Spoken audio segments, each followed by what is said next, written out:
Asistir con toda libertad y confiamos de que poco a poco pues puedan asistir más hermanos debido a todo este tema de aforos y de confinamiento y en fin, todas estas historias que ya conocemos de sobra. Hemos anunciado por las redes sociales, por los canales de la iglesia, un test, un examen que vamos a tener todos en esta tarde, pero antes me gustaría llevarles al capítulo 24 de el Evangelio según San Mateo. Por favor, Mateo capítulo 24. Vamos a leer a partir del versículo 1. Y estas son unas palabras que el Señor Jesucristo le da a sus discípulos a raíz de una declaración que el Señor ha hecho en el templo de Jerusalén y que ha creado en ellos un cierto nerviosismo, una cierta preocupación por lo que el Señor acaba de anunciar. Arrancamos desde el versículo 1 de Mateo 24, donde leemos: cuando Jesús salió del templo y se iba, se acercaron sus discípulos para mostrarle los edificios del templo. Respondiendo él les dijo: ¿veis todo esto? De cierto os digo que no quedará aquí piedra sobre piedra que no sea derribada. Y estando él sentado en el monte de los olivos, los discípulos se le acercaron aparte diciendo: dinos cuándo serán estas cosas y qué señal habrá de tu venida y del fin del siglo. Respondiendo Jesús les dijo, escuchen estas palabras del Señor: mirad que nadie os engañe, porque vendrán muchos en mi nombre diciendo ¿qué? ¿Qué significa la palabra Cristo? ¿Cómo se dice Cristo en hebreo? Ya lo hemos enseñado 1.000.000 de veces. Mashiach, que significa ungido. Yo soy el ungido, yo soy el Mashiach, el Cristo. Y a muchos engañarán. ¿Qué les parece? ¿Con quién está hablando el Señor? ¿Con inconversos? ¿Con incrédulos? ¿Con idólatras? No. Con sus discípulos. Y a sus discípulos le dice: ojo, mirad que nadie os engañe. Pero un discípulo de Cristo, un cristiano, puede ser engañado. Algunos dirán: no, a mí no me engaña nadie. Digo: ¿seguro? ¿Seguro que a ti no te engaña nadie? Entonces, ¿para qué le dice el Señor a sus discípulos: mirad que nadie os engañe? Porque pueden ser engañados. ¿O es que acaso a lo largo de la historia no ha habido discípulos de Cristo, predicadores, siervos de Dios, personas que se han desviado completamente de la sana doctrina y han arrastrado en su error a multitudes de personas, sí o no? Claro que sí.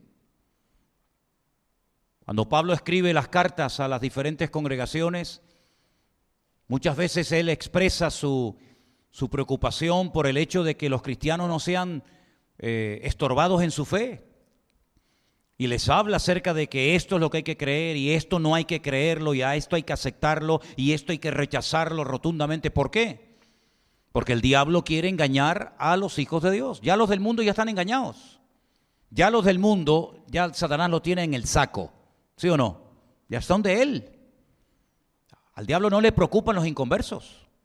Al diablo no le preocupan los inconversos. Ya todos son de él. Porque estás con Cristo o estás sin Cristo. O estás conmigo o estás contra mí. Los que no creen en él, los desobedientes, los rebeldes, los que se burlan, etcétera, etcétera, ya son del diablo, ya son de él.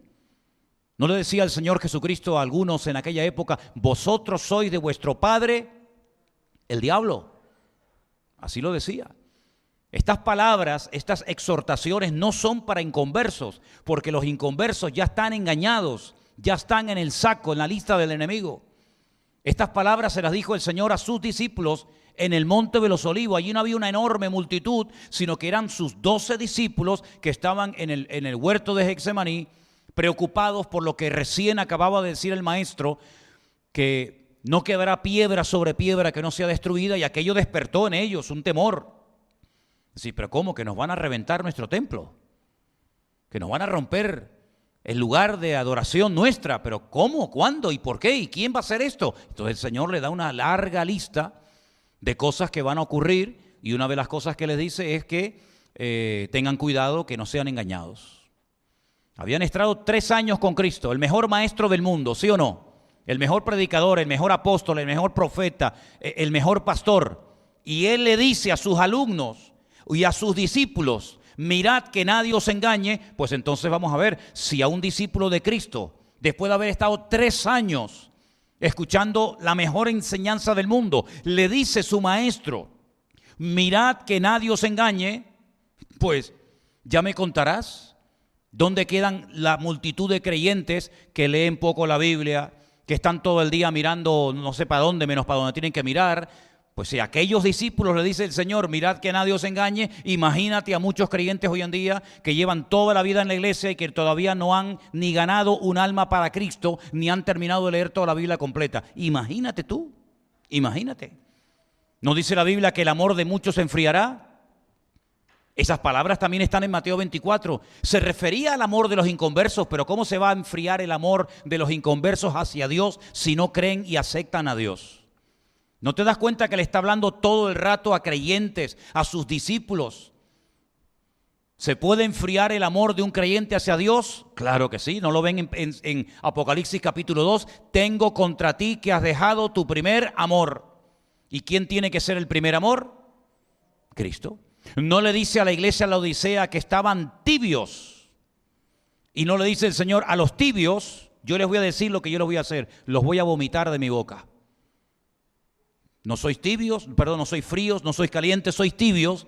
Por lo tanto, os echaré de mi presencia. Fíjense todas las cosas que el Señor le está diciendo a creyentes, a convertidos, a sus discípulos. Versículo 11. Y muchos falsos profetas, predicadores, se levantarán y engañarán a muchos. Otra vez la mentira, otra vez el engaño y otra vez la palabra muchos. Falsos profetas. ¿Dónde predican los falsos profetas? ¿Dónde tienen el terreno para enseñar falsas doctrinas los falsos profetas? ¿En el estadio de fútbol? ¿En los cines? ¿En los teatros? No, en lugares como por ejemplo iglesias, cuyo objetivo es engañar y arrastrar a los creyentes al error. Más adelante, en el versículo 24, vuelve otra vez a decir, porque se levantarán falsos Mashiach, falsos ungidos, falsos Cristos, si lo prefiere, falsos profetas. Y ahora añade un dato más. Por si fuera poco ya lo que venía diciendo, ahora otro dato más. Y harán grandes señales y prodigios. Pero ¿acaso un falso Cristo, un falso profeta, un falso Mesías puede hacer milagros? Algunos dicen, no, no puede ser. ¿No? ¿Y entonces eso qué significa? Un falso Cristo, un falso profeta puede hacer grandes señales y prodigios, ¿sí o no? Sí, porque si dicen no, entonces estamos llamando al Señor mentiroso. Estos falsos profetas, estos falsos ungidos o Cristos, harán grandes señales y prodigios. ¿Con qué objetivo? Pues otra vez volvemos a lo mismo. Para engañar, si fuere posible, aún ¿a quién? ¿Y quiénes son los escogidos? ¿Usted es un escogido de Dios? ¿Sí o no? Yo quiero oír fuerte la respuesta, no los quiero ver dudar. ¿Usted es un escogido de Dios? Vamos a confirmar esto que acaban de decir con la palabra, a ver si es verdad o no. Escuchen esto. Y vosotros que no erais pueblo, ahora sois pueblo de Dios, real sacerdocio, nación santa, pueblo escogido por Dios. Luego somos escogidos por Dios, uno a uno. ¿Sí o no? Uno a uno. Ponme el versículo 24 otra vez. Falsos cristos, falsos profetas que harán señales, que harán prodigios, que harán maravillas de tal manera que engañarán, si fuere posible, aún a los escogidos. Ponga la palabra cristianos, ponga la palabra discípulos. Todas encajan perfectamente. Entonces usted estudia Mateo capítulo 24 y otros pasajes de la Biblia y usted se va a dar cuenta que el objetivo de Satanás es robar la sana doctrina, robar la fe de los corazones de los escogidos, de los cristianos, de los hijos de Dios, de los que han conocido la verdad. Y podríamos hablar horas de esto. Solamente le voy a citar un versículo más. Pablo dice que el Espíritu dice claramente, sin género de dudas.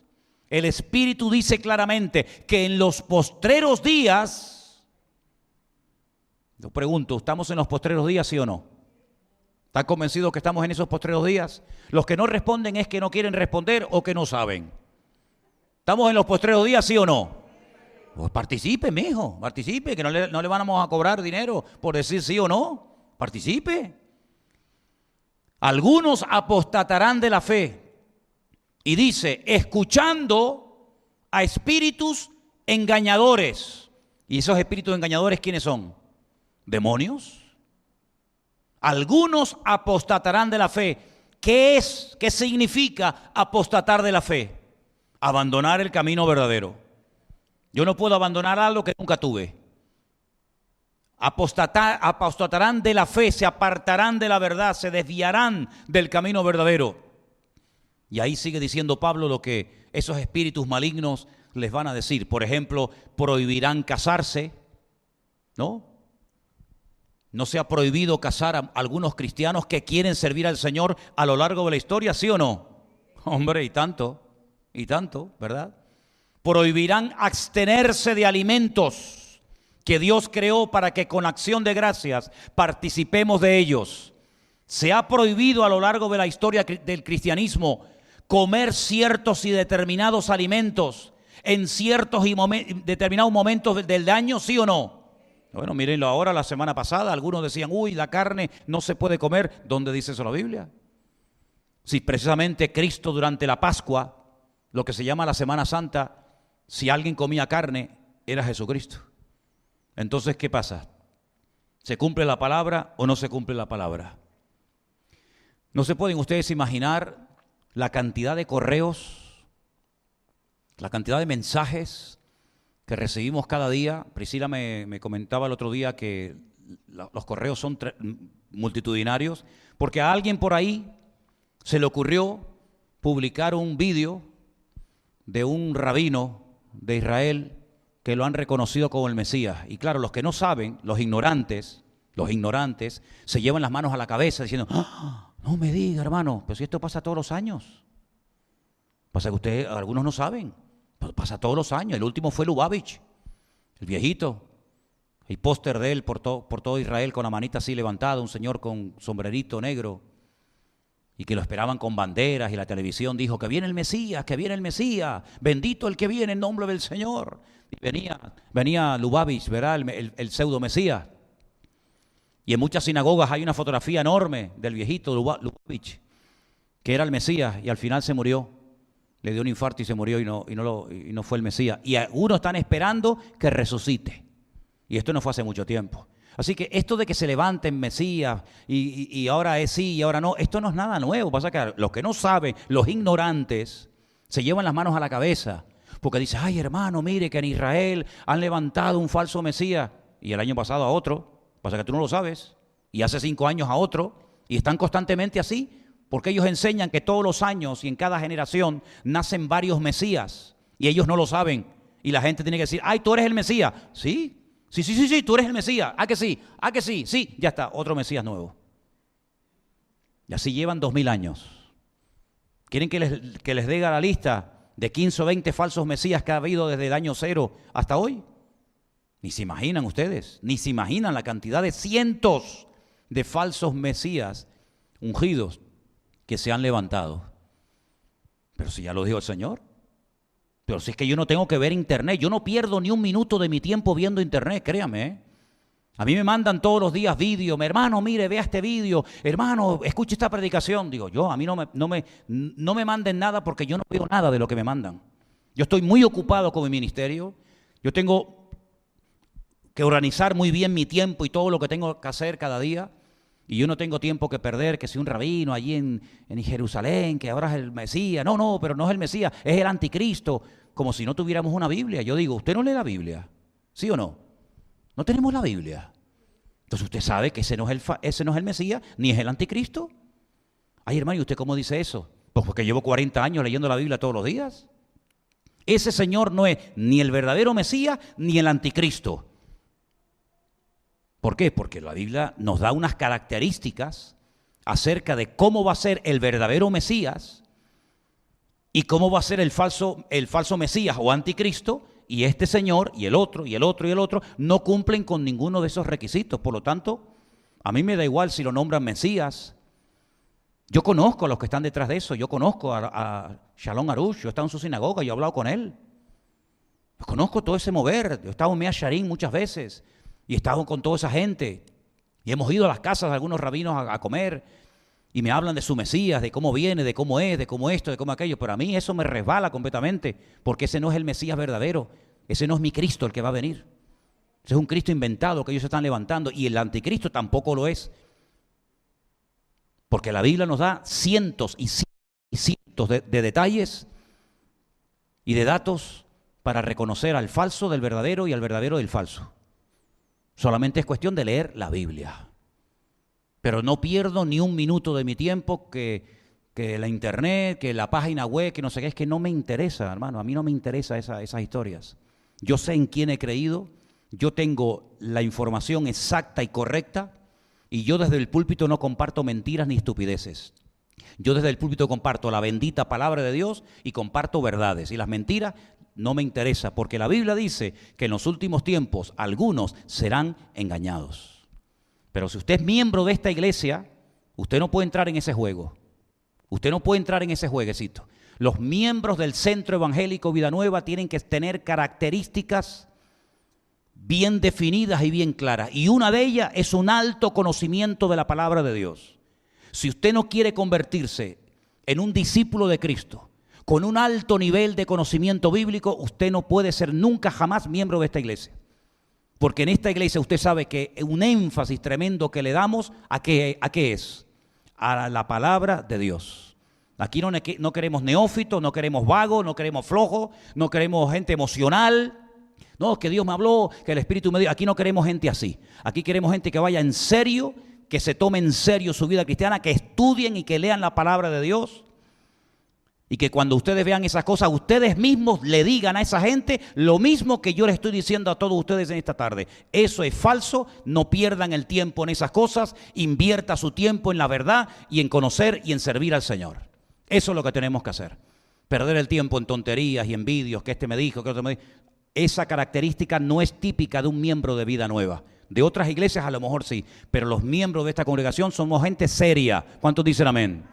No somos mequetrefes ni machangos que queremos entretenernos con jueguecito y con bobería. Somos gente seria, centrada en la palabra de Dios. Que la gente cuando le vea diga, uy, cuidado que estos son de Vida Nueva. ¿Me está oyendo?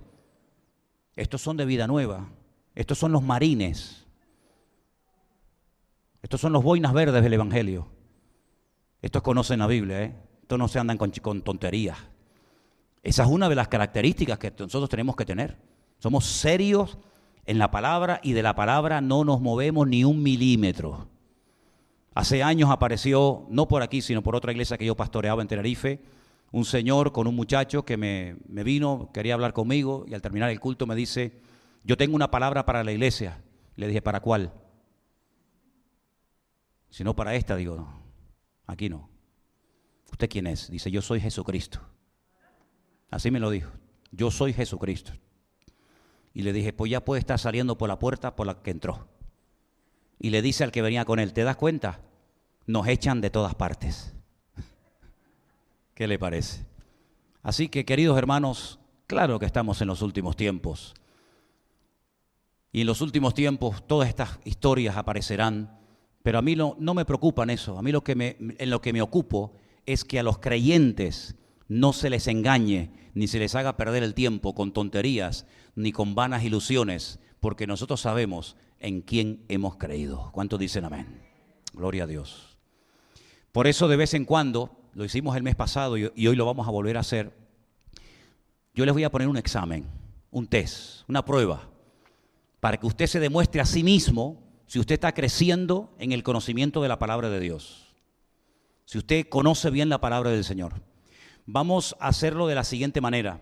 Yo les voy a repartir a los que quieran el cuestionario con las preguntas, pero si alguien quiere hacer el cuestionario desde su móvil, usted tiene que escanear ahora mismo ese código QR.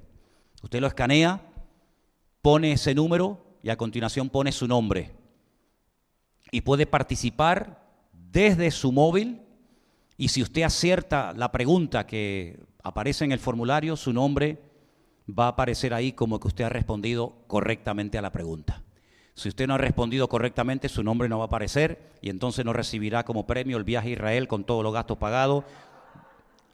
Así que ya sabe lo que hay que hacer.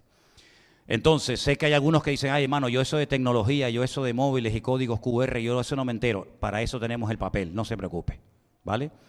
También en Google, usted puede también bajarse el test, la aplicación, y los que están en casa, los que están siguiendo en directo este culto, se pueden bajar el examen en PDF para que ustedes puedan participar en tiempo real, en directo, con todos y cada uno de nosotros. Yo igualmente voy a repartir el examen para que ustedes lo tengan ahí y mientras tanto le voy a dar tiempo para que los que están aquí en la iglesia con su teléfono móvil, si tiene que levantarse, no hay ningún problema. Ahí detrás suyo también tienen una pantalla más cerca.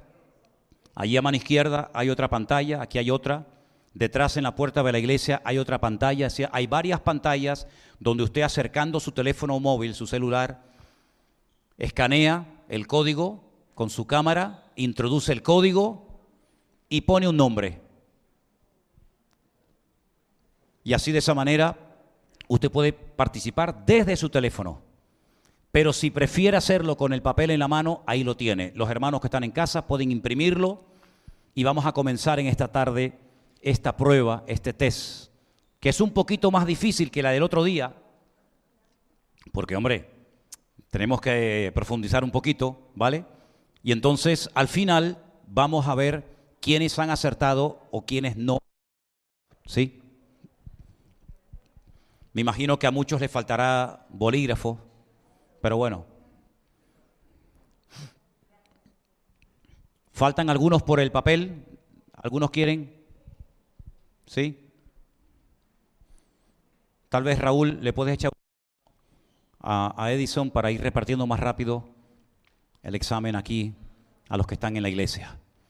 Queremos animar a todos los que están en casa en esta tarde, reunidos en este momento juntamente con nosotros, para hacer el examen. Sí, está bien, pasa que cuando me veo por un lado se va. Es cuando me muevo hacia la izquierda. ¿Vale? ¿Quieren que use este? ¿O seguimos con este? Sí, es cuando me muevo. Ya lo tengo controlado. Muy bien, hermanos. Vamos a... Déjame una cuando puedas. Vamos a disfrutar, vamos a aprender mucho de la palabra del Señor en esta tarde con este examen, esta prueba, que a usted le va a demostrar cuánto sabe de la palabra.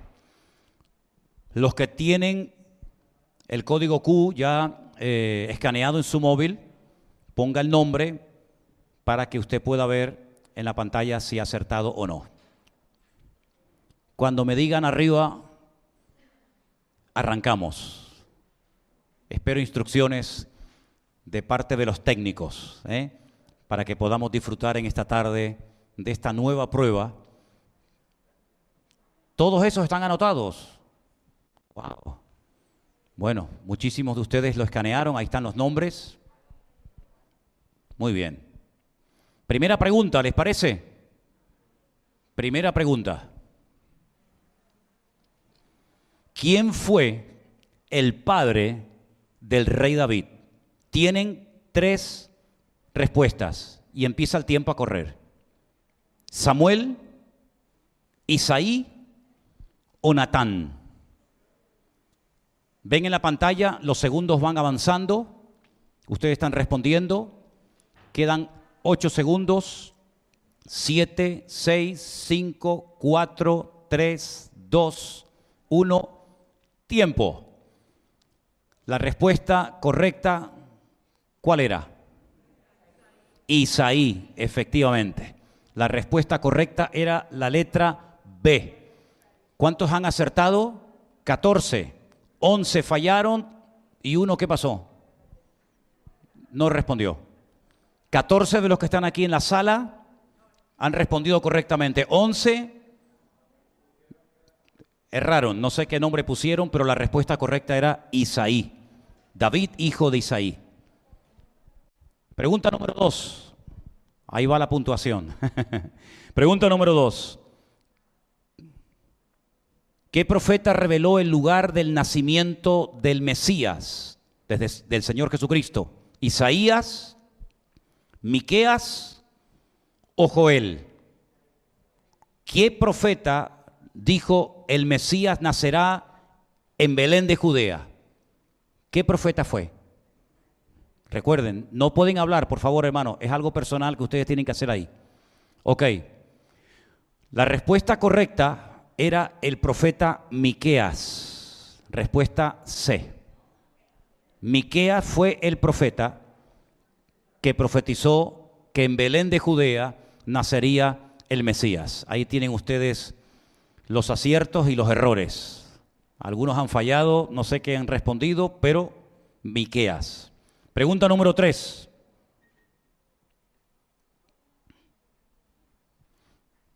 ¿Cómo se llamaban los 3 amigos del profeta Daniel? Leví, Zabulón y Rubén, Sem, Can y Jafet, o Ananías, Misael y Azarías. ¿Cómo se llamaban los 3 jóvenes que también los metieron en el horno de fuego en Babilonia, que eran amigos del profeta Daniel?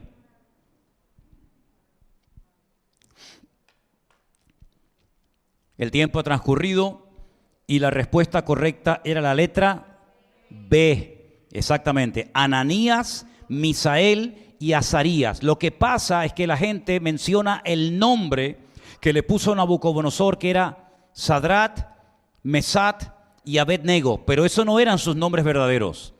Sus nombres verdaderos eran Ananías, Misael y Azarías. Y vamos a acostumbrarnos a nombrarlos por sus nombres verdaderos y no por los que les pusieron en Babilonia. Pregunta número 4, hermanos. Vamos. ¿De qué material era la cabeza de la estatua de Nabucodonosor? A, de bronce, B, de hierro, C, de oro.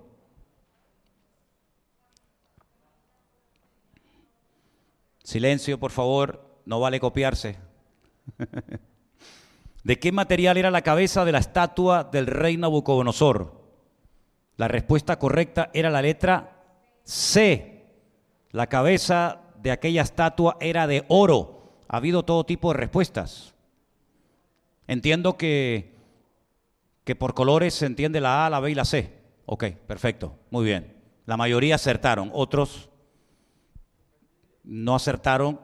Tienen que leer el libro de Daniel. Las que no acierten, no se alegren por las que aciertan. Averigüen en la Biblia por qué no dio la respuesta correcta. Entonces tiene que leer el libro de Daniel. Siguiente pregunta. ¿Quién fue el sucesor del profeta Elías? ¿Eliseo, Elimelech o Samuel? ¿Quién fue el que ocupó el lugar del profeta Eliseo cuando fue arrebatado? Del profeta... Uy. Ay, se me fue. No dije nada. Se me escapó. ¿Qué dije? Era Eliseo. Metí la pata. Bueno, la mayoría acertaron, ¿eh? La mayoría acertaron. Bueno, gloria a Dios. ¿Quién va en cabeza? John. ¿Quién es John? Ah, Johnny. Ah, vas ganando. 4.744 puntos. Wow. Segundo Yoray, tercero Miriam, cuarto Diego. Bueno, seguimos. ¿Dónde nació el rey David? 3 posibles respuestas. ¿En la ciudad de Jerusalén, en Belén o en Nazaret? En Jerusalén, A, B, Nazaret o C, Belén. Piensen, ¿dónde nació el rey David? ¿Dónde nació ese rey? Pues efectivamente el rey David nació en la ciudad de Belén, la misma ciudad donde nació el Señor Jesucristo, en Belén de Judea. Allí nació el rey David. Seguimos, pregunta número 7. Johnny sigue en cabeza. Wow. Johnny después nos va a invitar a cenar a todos. ¿Quién bautizó al apóstol Pablo? ¿Pedro? ¿Ananías? ¿O nadie? A lo mejor no lo bautizó nadie. Ya estaba bautizado. ¿Quién lo bautizó? Corre el tiempo. 2 segundos. Tiempo. Respuesta correcta, Ananías, efectivamente. No lo confundan con Ananías y Zafira, aquel matrimonio que murió, ¿se acuerdan? El que bautizó al apóstol Pablo también se llamaba igual, Ananías. Perfecto, gloria a Dios. Pregunta número 8. ¿En qué isla se encontraba Juan cuando escribió el libro del Apocalipsis? A, Chipre, B, Creta, C, Patmos. ¿Cómo se llamaba el nombre de la isla donde el Señor le dio todos aquellos sueños y visiones y revelaciones al apóstol Juan? Vamos a ver, la respuesta correcta era la letra C. Efectivamente, la isla de Patmos. Lo dice en Apocalipsis capítulo 1, que estaba en la isla de Patmos. No hay nadie que quite del puesto a Johnny, ¿eh? Sigue ahí con más de 7,000 y pico puntos. Bueno, gloria a Dios, estupendo. Pregunta número 9. ¿Cuántas iglesias se mencionan en el libro del Apocalipsis? ¿12, 7 o 4? Piensen. ¿Cuántas iglesias se mencionan? Muchos veo que están respondiendo con el teléfono, ¿verdad? ¿Sí? Respuesta correcta, ¿cuál sería, hermanos? La letra B, es decir, 7 iglesias. 7 iglesias se mencionan en el libro del Apocalipsis. Muy bien. Pregunta número 10. ¿En qué ciudad vivía Zaqueo? ¿En Capernaum, en Betania o en Jericó? Piensen, ¿en qué ciudad vivía Zaqueo, el jefe de los publicanos, y además dice que era rico, que tuvo en su casa al Señor Jesucristo? ¿La respuesta correcta cuál era? Jericó. Esa es la respuesta correcta, letra C. Veo que muchos han respondido incorrectamente. Jericó, allí vivía este hombre de pequeña estatura. ¿Se acuerdan que se subió a un árbol sicómoro? Siguiente pregunta, la 11. ¿Cómo se llamaba la madre de José? No de José, el padre de Cristo, sino de José, el hijo de Jacob, para que me entiendan. ¿Cómo se llamaba la madre de José? ¿Lea, Bila o Raquel? La respuesta correcta, ¿cuál era? La letra C. Raquel era la esposa amada del patriarca Jacob, que tuvo 2 hijos, José y el otro, ¿cómo se llamaba? Benjamín, exactamente. Muy bien. Respuesta número C. Madre mía, ya, Johnny, amigo. ¿Cuál es el salmo más corto de la Biblia? ¿El 11, el 117 o el 91? Piensen la respuesta, A, B o C. 11, el 117 o el 91. La respuesta correcta, faltan ahí un par de segundos, esperamos. Ahora, exactamente, 117. Ese es el salmo más corto de la Biblia, que es una canción que se cantó durante años en las iglesias evangélicas. Alabad al Señor, naciones todas, pueblos todos, alabadle porque ha engrandecido sobre nosotros su misericordia. Esa era la respuesta. Muy bien. Pregunta número 12. ¿Quién dijo estas palabras? Vanidad de vanidades. ¿Salomón, David o Jeremías? Palabras muy conocidas, ¿verdad? Vanidad de vanidades, todo es vanidad, dijo el predicador. Pero ¿quién era ese predicador? ¿Salomón, David o el profeta Jeremías? Piensen, tienen ahí todavía nada, ya no tienen nada, se fue el tiempo. Salomón, exactamente. Veo a mucha gente que están respondiendo otras cosas, ¿no? Lo cual quiere decir que tienen que leer mucho más la Biblia. Salomón fue el que dijo en el libro del Eclesiastés, vanidad de vanidades, todo es vanidad. Siguiente pregunta, ¿cómo se llamaba el padre de Pedro? Algunos dirán, pero la Biblia nos dice cómo se llamaba el padre de Pedro. Sí, claro. ¿Zebedeo, Jonás o Elí? ¿Cómo se llamaba el padre del apóstol Pedro. A ver, me gustaría, ahí a la derecha estamos viendo todas las respuestas que están dando. Bueno, muy variadas las respuestas, pero la respuesta correcta era la letra B, Jonás. Jonás, Simón, hijo de Jonás. ¿Se acuerdan que le decía el Señor? Jonás. Igual que el profeta Jonás del Antiguo Testamento, igual. Perfecto. Seguimos adelante con la siguiente pregunta. Y la pregunta en esta ocasión es, ¿en qué ciudad vivía Lázaro, el amigo de Jesús? ¿En Jerusalén, en Betsaida o en Betania? ¿En cuál ciudad vivía, en qué ciudad vivía Lázaro? La respuesta correcta a esta pregunta era la letra C, efectivamente, en Betania. Una localidad, una población muy cerca de Jerusalén, pero no era Jerusalén. Se llamaba Betania. Ahí vivía Marta, María y Lázaro. Muy bien, hermanos. Bueno, ya nos quedan menos preguntas. La siguiente sería, ¿a quién le dijo Jesús, hombre de poca fe? ¿Por qué dudaste? ¿A quién le habrá dicho el Señor esas palabras? ¿Le suena, verdad? Hombre de poca fe, ¿por qué dudaste? ¿A Felipe, a Pedro o a Juan? A ver, ¿a quién se lo dijo? La respuesta correcta es la letra B. Se lo dijo a Pedro cuando se hundió en el mar, ¿se acuerdan? Señor, sálvame. Y entonces el Señor lo sacó y al llegar a la barca le dijo, ¿por qué dudaste? Hombre de poca fe. A Pedro, efectivamente. Bueno, seguimos adelante. ¿Cuál es la recompensa a los de limpio corazón? A, que ellos verán a Dios. B, que ellos serán saciados. C, que recibirán consolación. ¿Cuál es la recompensa a los de limpio corazón? ¿A, B o C?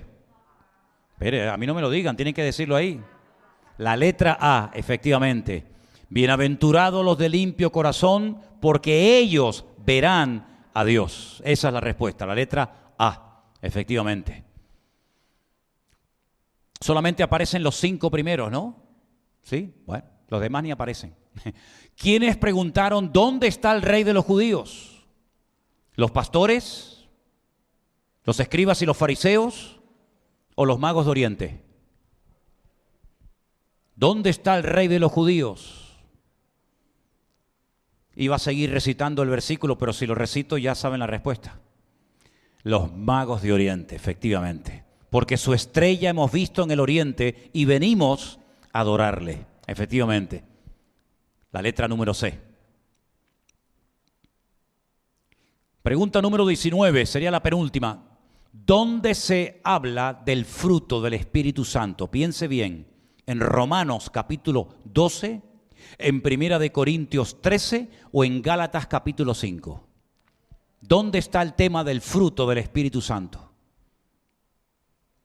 De estas 3 cartas, ¿dónde se habla de este tema? Efectivamente, en Gálatas capítulo 5, concretamente versículos 22 y 23. Más el fruto del Espíritu es amor, gozo, paz, paciencia, benignidad, etcétera, etcétera. Muy bien. Y la última pregunta, la número 20. En la armadura del creyente, el escudo, ¿qué representa? ¿La salvación? ¿El evangelio? ¿O la fe? En la armadura del creyente, el escudo concretamente, ¿de qué habla? ¿De la salvación, del evangelio o de la fe? La respuesta correcta era efectivamente la fe. Porque la salvación es el yelmo. El evangelio dice que es el calzado y el escudo de la fe con el que podáis apagar todos los dardos de fuego del maligno, dice la palabra de Dios. Bueno, pues yo no sé si podemos poner la clasificación. Diego fue el primero, el tercero, el segundo fue Yeray y el primero,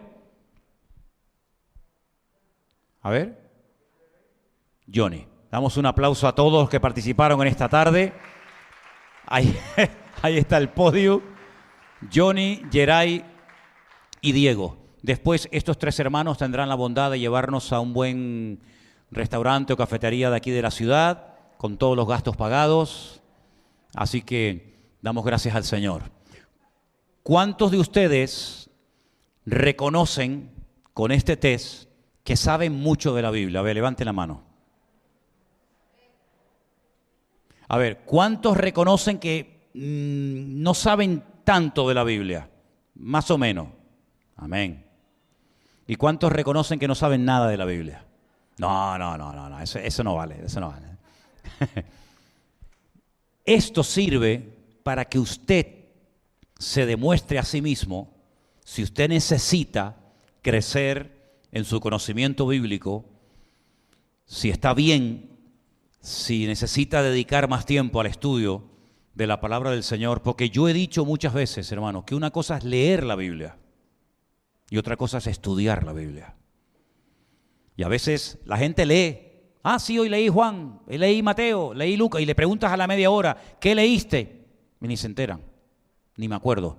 Pero cuando usted desarrolle la costumbre de leer tranquilamente, por ejemplo, esta semana estoy compartiendo en los devocionales de la mañana diferentes salmos. Claro, no puedo hablar de todos porque son 150, me llevaría 150 días hablar de cada uno.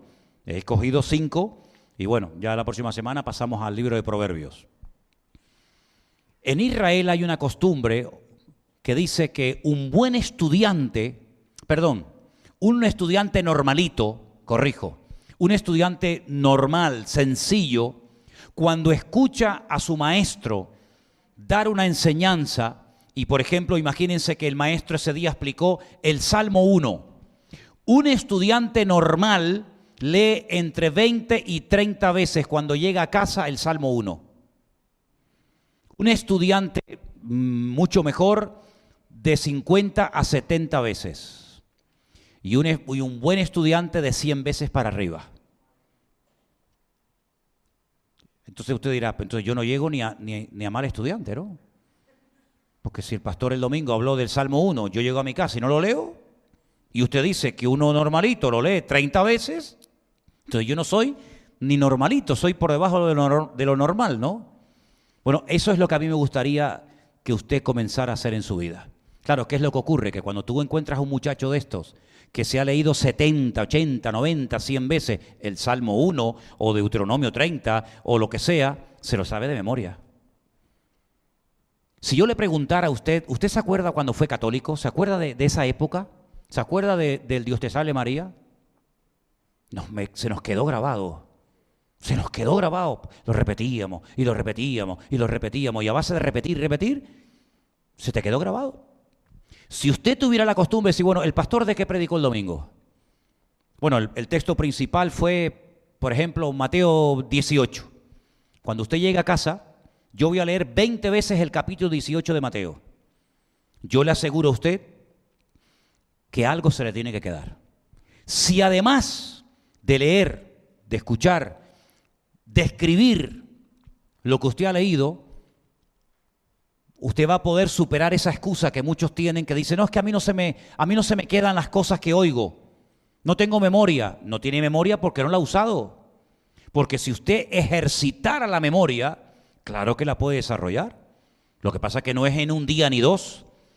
Pero si usted se acostumbra a leer y a leer y a leer y a leer y a leer y a leer. Miren, yo por ejemplo tengo una costumbre, les voy a decir algo que yo hago personalmente hace años. Yo todos los sábados leo el salmo que toca el sábado, el Shabbat. Además lo dice la Biblia. Salmo para el día de reposo. ¿Cuál es? El 92. Yo todos los sábados por la mañana, cuando me levanto, yo leo el Salmo 92. Bueno, ya me lo sé de memoria. Te lo puedo decir de atrás para adelante, de adelante para atrás. ¿Por qué? Porque lo he leído tantas veces que a base de repetir y repetir y repetir, la palabra queda. Y algunos dirán, bueno, ¿y esto para qué sirve? ¿Qué para qué sirve? ¿Usted no ha leído ese versículo que dice, el Espíritu Santo recordará en la misma hora lo que debéis decir? Recordará, no dice revelará. Hay algunos que se mueven en el campo de la revelación, no estudian, no leen, son unos flojos, son unos vagos, pero el Espíritu me va a revelar. ¿Qué le va a revelar a usted, amigo? El Espíritu Santo le va a recordar. lo que yo les he dicho. ¿Y cómo puedo saber lo que Él me ha dicho? Leyendo la palabra, y leyendo, y estudiando, y ahora para arriba, y ahora para abajo. Es que esta palabra no la entiendo. Vaya a un diccionario. Vaya a un diccionario y busque la palabra. Es que yo no sé lo que significa la palabra impío. Pues búsquela en el diccionario. Y eso de transgresión, prevaricación, yo no sé lo que significa eso. Vaya al diccionario. No tengo, vaya a Google. Vaya al internet. Es decir, eso es mostrar interés. Eso es mostrar interés por la palabra, por el conocimiento de la palabra. Y en un año, en 2 años, permítame la expresión, usted va a ser un máquina. Usted va a saber un montón de la palabra. Y cuando vea estas cosas que les acabo de mencionar de internet, o cuando vean o oigan alguna conversación, usted dice, eso no es de Dios. ¿Por qué? Eso no es de Dios. ¿Por qué? Porque aquí dice esto, esto. Yo le hago una pregunta a todos ustedes. Piensen la respuesta, ¿eh? Esto no entra dentro del examen. Cuando Jesús estaba en el desierto, ¿quién le vino a tentar? ¿Quién? Satanás. Vale. Dígame una respuesta que Satanás, o una respuesta que el Señor Jesucristo le dio a Satanás en el desierto. Dígame una si se acuerda. La primera que le venga a la cabeza. No solo de pan vivirá el hombre, sino de toda palabra que sale de la boca de Dios. Pero antes dijo, escrito está. Vale. Mi pregunta es, ¿Cristo llevaba en el bolsillo una Biblia? ¿Un Nuevo Testamento? ¿Un librito de Salmos? No. Cuando el apóstol Pedro se levanta en el día de Pentecostés, Hechos capítulo 2, y dice, un momento, escuchen, atentos. Nosotros no estamos borrachos como vosotros suponéis. ¿Se acuerdan que lo dijo? Son las 9 de la mañana. Se ve que en aquella época nadie se emborrachaba a las 9 de la mañana. Si hoy en día tuviera que predicar Pedro, a lo mejor diría, bueno. Pero se ve que en aquellos tiempos nadie se emborrachaba a las 9 de la mañana. Yo les conté muchas veces que cuando bajábamos del Monte de los Campitos después de orar a las tantas de la mañana, entrábamos a un bar a tomarnos un café y un borrachito que estaba allí me dijo, maestro, ¿me puede decir la hora? Y le dije, las 8 en punto de la mañana. Y me dice, pero las 8 de la mañana, las 8. Y me dice, ¿pero de la mañana o de la noche? Digo, no, hombre, como era de noche, él pensaba que serán las 8 de la noche. Pedro dijo, son las 9 de la mañana, no estamos ebrios. Esto es lo dicho por el profeta Joel. Y entonces cita un pasaje enorme, dice, en los postreros días, dice el Señor, que derramaré mi Espíritu Santo sobre toda carne.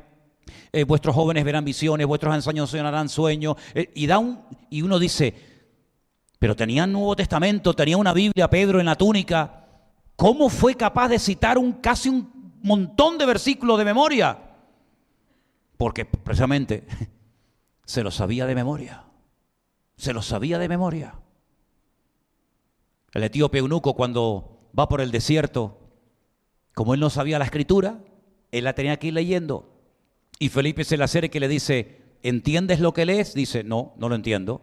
Entonces se le acercó y le predicó la palabra.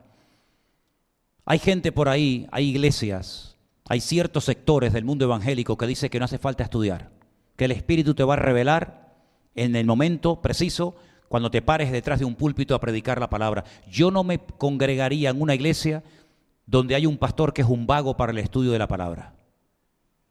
¿Usted qué hace en todo el día, caballero? ¿Usted qué hace? Usted se levanta por la mañana y si usted no estudia ni lee la palabra, ¿usted qué hace? ¿Jugar a la PlayStation? ¿Hacer el idiota todo el día? Yo quiero estar bajo la cobertura de un pastor que sabe de la palabra, que dice, no, eso no es de Dios, eso sí es de Dios, esto ahora... Yo quiero estar bajo la cobertura de un hombre que domina la Escritura. Yo no me voy a poner en las manos de un médico que dice, mire, yo sinceramente le digo, yo no tengo mucha experiencia, pero vamos a ver si tocando por aquí, usted dice, no, yo me levanto y me manda a mudar, y voy a poner yo en las manos de un médico que esto es un desastre, es una temeridad. Bueno, entonces, ¿por qué buscamos siempre el mejor médico, la mejor opinión médica, el mejor abogado, la mejor autoescuela para sacar el carné, la mejor universidad para que la niña tenga una carrera el día de mañana, el mejor hombre para casarme con él? Usted no busca cualquier mequetrefe por ahí. Usted dice, no, yo quiero el príncipe. Póngale el color que quiera. Sí, siempre buscamos lo mejor, la mejor casa para vivir. Hombre, si tiene un jardincito, mejor que si tiene una habitación más. Siempre buscamos lo mejor. Y después resulta que para las cosas del Señor nos conformamos con la mediocridad y nos conformamos con cualquier cosa. Pues no, señor. No, señor. Y tenemos lo mejor, que es la palabra de Dios. Y el Señor dijo, escudriñarlas. Es que es un mandamiento bíblico, es que no es una proposición, no es una sugerencia. Bueno, chicos, a ver qué opinan. Vamos a poner la votación, atentos. Tienen que leer todos los días la palabra y estudiarla. Respuesta A, no me da la gana. Respuesta B, ya veremos. Respuesta C, tienes razón, Señor. No, eso no es así. Son imperativos, son órdenes que el Señor ha dado. Pablo está en la cárcel a punto de que le corten la cabeza, a punto de dar su vida por Cristo, y le pide a Timoteo que le lleve los libros. Pero Pablo, si te van a matar, pero hasta el último momento quiero estar leyendo, tráeme los pergaminos que dejé en la casa de Carpo. Tráeme material para seguir estudiando. Y mientras tanto tú sigues encargándote y ocupándote en la lectura, en la exhortación, en la enseñanza. Un hombre que ya tiene todo hecho en la vida. Un hombre que no tiene que pasar ya ningún examen porque ya ha demostrado de sobra si es de Dios o no es de Dios, si Dios lo ha bendecido o no lo ha bendecido. Pablo, déjate de seguir leyendo y estudiando. No, tráeme los pergaminos que quiero seguir leyendo hasta el último minuto. ¿Y a qué se dedicó Pablo mientras estaba en la cárcel? ¿A hacer crucigramas? ¿A jugar al sudoku? ¿A sopita de letras? No, a escribir cartas. Y mira qué cartas escribía, Filipenses, wow. Efesios, Colosenses, Filemón. Unas cartas que hasta el día de hoy seguimos utilizando para predicar la palabra de Dios a multitudes de creyentes alrededor del mundo. Desde la cárcel no estaba llorando, quejándose, es que nadie me viene a visitar, es que tengo mucho frío, que lo tenía, porque pide el capote. ¿El capote qué era? ¿Para torear? No, era para taparse del frío. Tráeme el capote. Un hombre que hasta el último momento está dispuesto a esforzarse por las cosas del Señor. Cuando el Señor Jesucristo resucita y se va por ese camino hacia Emaús, ¿se acuerdan? Aquellos que iban discutiendo que no sé qué, que no sé cuánto, que nos equivocamos. Y el Señor le dijo, pero duros de corazón. Y dice que los llevó por toda la ley, por todos los profetas y por todos los salmos. ¿No era necesario que todas las escrituras se cumplieran, que hablaran de los padecimientos de Cristo? ¿Cómo el Señor dominaba la escritura? ¿Y qué dijeron ellos después? Oye, ¿tú no notabas que cuando nos abría las escrituras, cuando nos explicaba la palabra, ardían nuestros corazones? Entonces, queridos hermanos, ¿es bíblico o no es bíblico estudiar? Por supuesto que es bíblico estudiar. Por supuesto que es bíblico tener una buena base. Y después, cuando usted tiene esa buena base, usted va a poder enseñar a otros. Como dice la carta a los Hebreos, debiendo ser ya maestros, después de tanto tiempo, todavía tenéis necesidad de leche y no de alimento sólido, porque sois inexpertos en la palabra. Entonces, el Señor, según va pasando el tiempo, nos va a ir exigiendo un nivel de conocimiento, un nivel de madurez acorde al tiempo que llevamos en el Señor. Pero ojo, no solamente se lo va a exigir el Señor, sino yo también te lo voy a exigir a ti. Claro, porque no es normal que un creyente que lleve aquí 20 años, porque esta iglesia va a cumplir ahora en mayo 20 años, no se haya usted leído la Biblia en 20 años completa. Eso no puede ser. Eso no puede ser. Por lo tanto, el estudio de la palabra de Dios no es una opción, es una obligación, es un deber, es una responsabilidad de todo hijo de Dios. Estudiarla, memorizarla, compartirla. Y por eso estas pruebas, estos tests, a usted le demuestran, dice, pues ¿cómo puede ser que yo no sepa cómo se llama el padre de David? ¿Usted sabe dónde vive usted? ¿Usted sabe dónde ha dejado aparcado el coche? ¿Usted sabe su número de carnet de identidad? ¿Usted sabe cuánto dinero tiene en el banco? ¿Usted sabe cuánto debe? ¿Y cómo puede ser que tengamos memoria para todas estas cosas y luego para la Biblia y para las cosas de Dios no tenemos memoria? ¿Cómo puede ser que una persona esté 2 horas y media, bueno, 2 horas y media en algunas películas, porque hay otras que empiezan y no sabes cuándo termina? ¿Cuántos han visto Ben-Hur? Ben-Hur dura 4 horas, me parece, ¿no? ¿Y la entendió? ¿Y lo que el viento se llevó? ¿Han visto la película de lo que el viento se llevó? Que no sabemos lo que se llevó el viento, pero algo se habrá llevado. 4 horas. Titanic, te digo yo, 3 y media. Y ya sabemos antes de empezar la película cómo va a terminar, que se ahogan todos. Entendemos todo, este es el malo, este es el chico, este se enamoró, este le está engañando, este es el ladrón, este es el bueno, este es el malo. Y después hay algunos que leen la Biblia y dicen, la leí y no la entendí. Pues eso no es de Dios. Eso es un bloqueo espiritual que se va a base de martillazos y martillazos y martillazos y golpe con la palabra de Dios. Y llegará un momento cuando usted ponga en acción todo esto, que llegará un momento que pasará el milagro, que se le va a abrir la mente, créame, es así. Se le va a abrir la mente y se va a levantar una mañana y dice, yo recuerdo todo lo que leí ayer. Entendí todo lo que leí. Y hace una semana, hace un mes, no me pasaba. Porque usted está ejercitando las neuronas. Usted está despertando el cerebro. Usted le está dando actividad a su mente. ¿Por qué hay tanta gente enferma de la cabeza? Porque la llenan de basura. ¿Por qué hay tanta gente que pierde la cabeza? Porque no tienen ocupación y se dedican a lo que nunca tenían que haberse ocupado. Ayer escuché las declaraciones de una doctora que dice, yo durante años he diagnosticado a un montón de gente y le he dicho, usted lo que tiene es una depresión. Pero dijo algo muy interesante esta doctora ayer y dice, a partir de ahora voy a comenzar a diagnosticar a mucha gente y a decir, como resumen, como conclusión, lo que usted tiene es su mente vacía. Y me llamó la atención aquello, porque la Biblia habla mucho de la mente, ¿sí o no? La Biblia dice que tenemos que tener la mente ¿de quién? De Cristo. ¿Se puede llegar a tener la mente de Cristo?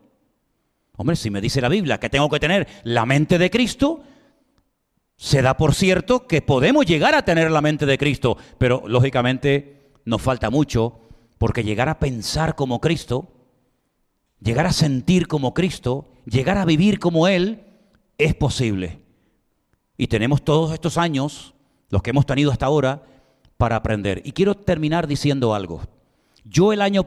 Nosotros el año pasado, cuando estuvimos confinados, todo el mes de marzo y todo el mes de abril, yo sentí en mi corazón y lo sigo creyendo, porque ese tiempo en mi vida les aseguro que marcó un antes y un después. Y no lo digo como una frase hecha, fue así. Yo sentí en mi corazón que Dios estaba probando a la iglesia, pero no solamente a esta, sino a toda la iglesia sobre la faz de la tierra, ¿sí o no? Dios le estaba pasando un examen a la iglesia, a ver cómo reaccionamos ahora sin dinero, a ver cómo reacciona esta sin cultos, a ver cómo reacciona el otro sin la guitarrita, a ver cómo reacciona este sin escuela dominical, a ver cómo respondemos ante las pruebas, ante la muerte, ante la falta de trabajo, ante la crisis, a ver cómo responde la iglesia. Y muchas cosas aprendimos, ¿sí o no? Hombre, que si aprendimos. Hombre, yo aprendí clarísimo que el Señor ama a esta iglesia con locura, porque lo que Dios ha hecho en este tiempo, si Dios no nos amara, eso no lo hace nadie.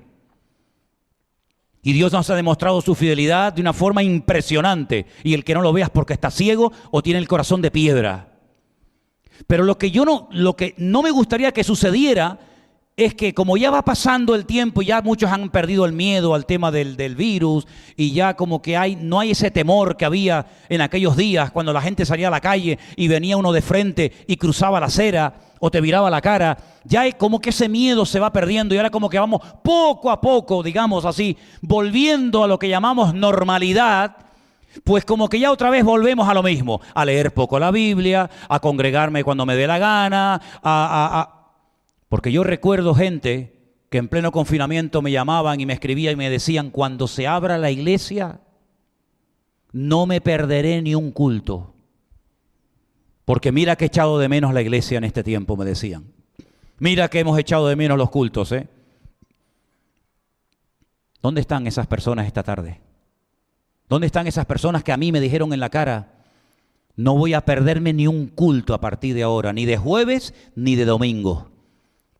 Porque ha sido muy duro el no poder congregarme con mis hermanos durante meses. ¿Dónde están? ¿Dónde están? ¿Qué les parece? Tengo temor de que algunos vuelvan otra vez a retroceder. Porque el Señor, estábamos aquí, a este nivel espiritual en marzo, y a los que hemos querido y nos hemos dejado tratar, nos ha elevado. Nuestra fe ha crecido, nuestra madurez, nuestra visión, nuestra concepción del reino de Dios.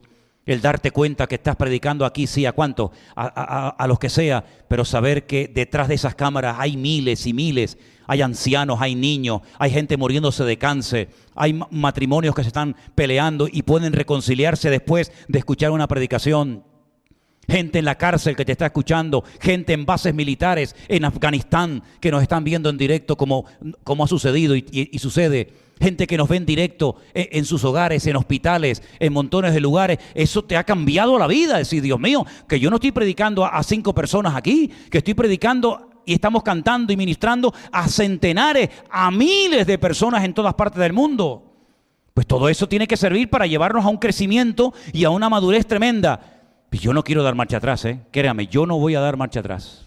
No voy a dar marcha atrás. Cumplo este año 60 años. Cumplo en mayo 40 años de pastor y yo no voy a dar marcha atrás. No voy a perder ni un minuto de mi tiempo. El que no quiere crecer, el que no quiere madurar, el que está todo el río quejándose que no tengo, que no puedo, no me molestes. Quítate de en medio, quédate ahí. Ese es el cristianismo que tú quieres vivir. Esa es la forma que tú quieres vivir tu cristianismo. Quédate ahí, mijo. Pero nosotros vamos a ir avanzando porque hay mucho terreno por conquistar. Hay millones y millones de almas que necesitan que les llevemos el evangelio ya. Hemos orado el domingo pasado, lo digo por si alguien no lo sabe todavía. El domingo pasado desde este púlpito se oró por una hermana de nuestra iglesia virtual, grupo número 3 de Europa, concretamente vivía en España, que estaba con cáncer. ¿Se acuerdan? Nuestra hermana Olga Lucía ya está en la presencia del Señor. Ni una semana pasó. Oramos por ella el domingo y el Señor respondió a nuestra oración mucho mejor de lo que le pedimos. Porque nosotros le pedimos que se quedara y que la sanara, pero el Señor dijo, no, me la llevo a mi casa, me la llevo conmigo. ¿No es eso la mejor respuesta? Cuando la Biblia dice que para mí el vivir es Cristo y el morir es ganancia, ¿o que nos queremos quedar aquí? Claro que el Señor nos respondió 1000 veces mejor, porque Él dice que siempre nos dará mucho más de lo que pedimos o de lo que entendemos. El carnal, el egoísta dice, no, un año más y otro año más, como mi abuelo, que tenía 106 años y todavía sus hijas, incluida mi madre, seguían orando para que se quedara un año más entre nosotros. Y yo decía, pero bueno, ¿que es Matusalén? 106 años hay un añito más. Pero vamos a ver, ¿algún día se tendrá que morir el viejo? Pues el Señor respondió. Y ahora tenemos parte de nuestra iglesia virtual aquí, en las redes sociales y en la eternidad, donde al fin y al cabo todos nosotros vamos a terminar todos juntos en la presencia del Señor. ¿Qué les parece? Entonces, marcha atrás, en absoluto. Ya no hay marcha atrás, ya no hay retroceso. Recientemente he tenido una reunión con todos los que están en alabanza, en sonido, en cámaras, en ordenadores, diciéndoles, chicos, esto es muy serio. Miles y miles de personas dependen ahora de lo que se hace aquí, desde esta pequeña isla, de esta pequeña parte del mundo. Y muchas personas están comiendo y alimentándose de lo que desde aquí se está repartiendo a las naciones de la tierra. Por lo tanto, necesitamos soldados, hombres y mujeres valientes que no estén todo el día mirando el ombligo y no tengo, y no puedo, y no tengo, y no puedes. Pues si no tienes y no puedes, tú sabrás por qué no tienes y por qué no puedes. Porque el mismo Dios que yo tengo es el mismo que tú tienes, ¿sí o no? El mismo Dios que yo tengo y la misma Biblia que yo leo es la que leemos y tenemos todo. Por lo tanto, es cuestión de ponerse las pilas y no perder el tiempo y dejarnos de lamentos y de lloriqueo y gozarnos con lo que tenemos. Y cuando aprendamos a gozarnos por lo que tenemos y seamos fieles en lo poco, probablemente, si el Señor le place, nos pondrá sobre mayores cosas. ¿Cuántos dicen amén? Vamos a ponernos de pie en esta noche, queridos hermanos. Y vamos a hacer una oración específica y concreta, pidiendo una cosa, madurez. Quiero ser un cristiano maduro. Quiero crecer y madurar en los caminos del Señor. Quiero que el Señor cuente conmigo en esta hora. Quiero ofrecer mi vida, mi tiempo, mi juventud, mi casa, mi familia, mis recursos. Los quiero poner a disposición de la obra de Dios, para que la obra de Dios no se detenga, para que el evangelio corra y la palabra de Dios llegue hasta el último rincón de la tierra. Que el Señor nos ayude a crecer y a madurar y a entender que ha llegado el momento de dar y no tanto de recibir. Dios nos metió en nuestras casas hasta que pasara la indignación por un poco de tiempo. Y el Señor nos ha estado dando y dando y dando y dando palabra, mensaje, enseñanza, estudio y experiencias y testimonio. Ha llegado el momento de